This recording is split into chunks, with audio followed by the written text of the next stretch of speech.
So yun, tapos na po yung check-up ko. At dahil lang ako rito sa may Uniqlo kasi bala ko ibili ng damit yung anak ko po, si Aiko. So yan. So far yung ano ko, yung condition ko, kaya naman siya ng gamot pero medyo nagpalit po ng ano na medication. Kung siguro dahil iba rin yung doktor kasi. So yan. Nagpalit po ng ano na niresetang gamot sa akin. So yun po. Dito na ako sa may ano Birds Mall patungong Uniqlo at ibibili ko ng damit yung aking anak. Dahil malayo po siya sa akin. So ito lang po yung way ko para ano siyempre dahil love natin yung ating mga anak. Gusto po natin na nabibigyan natin sila ng mga bagay na yung deserve nila. Uniqlo.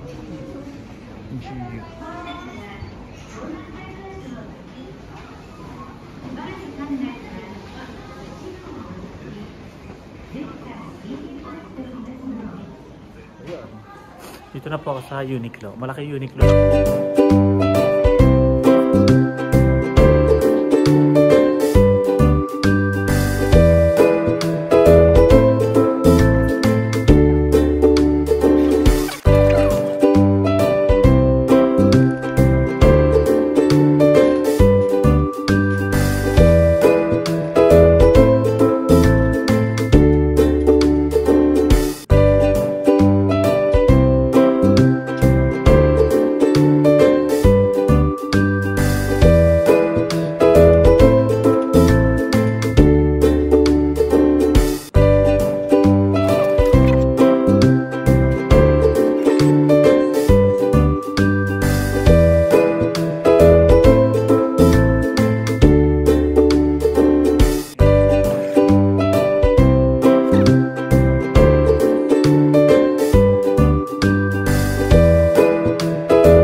Sa Uniqlo tayo.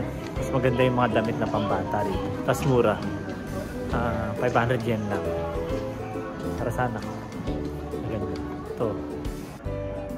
Ano yung mga sweatshirt to? 1,490 yen. Siguro mga ano yan, 600. Ito maganda yun.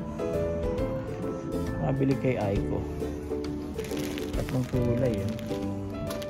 Ganyan siya pag nakasuot. Maganda. Sa bata. Yan. Mga rompers. 500 lang oh. See? Magaganda.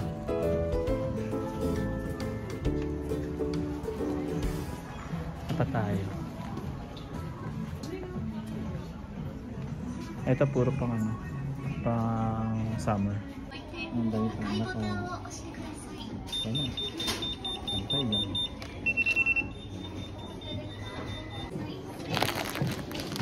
Kaya siya yung pasinda niya. Umura lang.